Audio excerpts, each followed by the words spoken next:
কেমন আছো? আশা করি ভালো আছো, সুস্থ আছো। হ্যাঁ, আমি এই ভিডিওটা অনেক দিন আগেই করছিলাম, করতে করতে বন্ধ করে দিয়েছিলাম, একটু অসুস্থ ছিলাম বলে। আবার আমি শুরু করেছি, ঠিক আছে? এইবারে তোমরা আমার ভিডিওটা একটু দেখো। আমি নানা রকম জিনিস তৈরি করছি এখন। দেখো, তৈরি করছি। এখানে মাংস কষা হবে, তার জন্য মশলা করা হচ্ছে। আচ্ছা, এখানে পোলাও হবে, জল গরম হচ্ছে। এই দেখো, আলু, মাংসের আলু পোলাও বানানোর জন্য চাল রেডি করা হয়ে গেছে। মাংস এখানে মশলা দেওয়ার জন্য যেগুলো দেয়, তারপরে পোলাও দেওয়ার জন্য, ঠিক আছে? এখানে আমের চাটনি হবে, ঠিক আছে? এর মধ্যে দেয়া আছে গোটা গরম মশলা, তেজপাতা, ঠিক আছে? নুন সব দেয়া আছে। এবারে চাল, এর মধ্যে চালটা আমি দিয়ে দেবো। যতটা পরিমাণে চাল ততটা পরিমাণেই জল দিতে হবে। হ্যাঁ, তোমার ডালচিনি দিয়েছি, লবঙ্গ দিয়েছি, তেজপাতা দিয়েছি, তারপরে এলাচ দিয়েছি, দিয়ে এই জলটাকে গরম করাচ্ছি। একটু তেল দিতে হবে যেহেতু, তারপরে তো ঘি পড়বেই, ওগুলোতে দিতে হবে। আর মাংসটা এবারে মশলা কষা হচ্ছে, এবারে মাংসটা আমি দেব।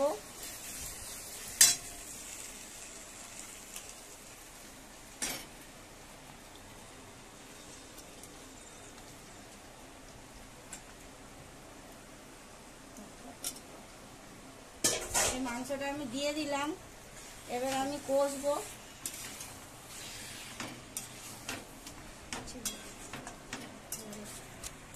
এবারে আমি চালটা দিয়ে দেব।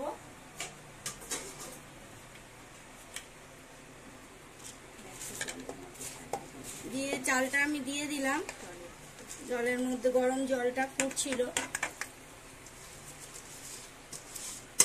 আমি এবার চালটা দিয়ে দিলাম।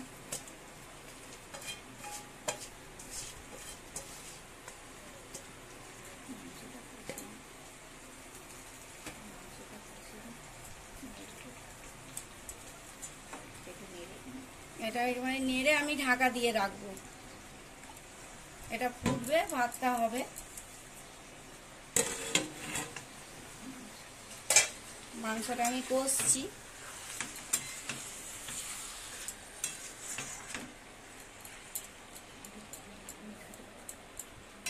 এবারে আমি আলুটা দেবো, দিয়ে কষতে শুরু করব।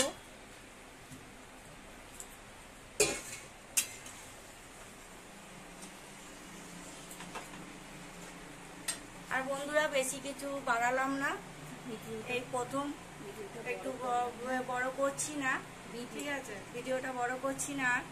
হ্যাঁ, তোমরা লাইক সাবস্ক্রাইবার করো। হ্যাঁ, আমার পাশে থেকো।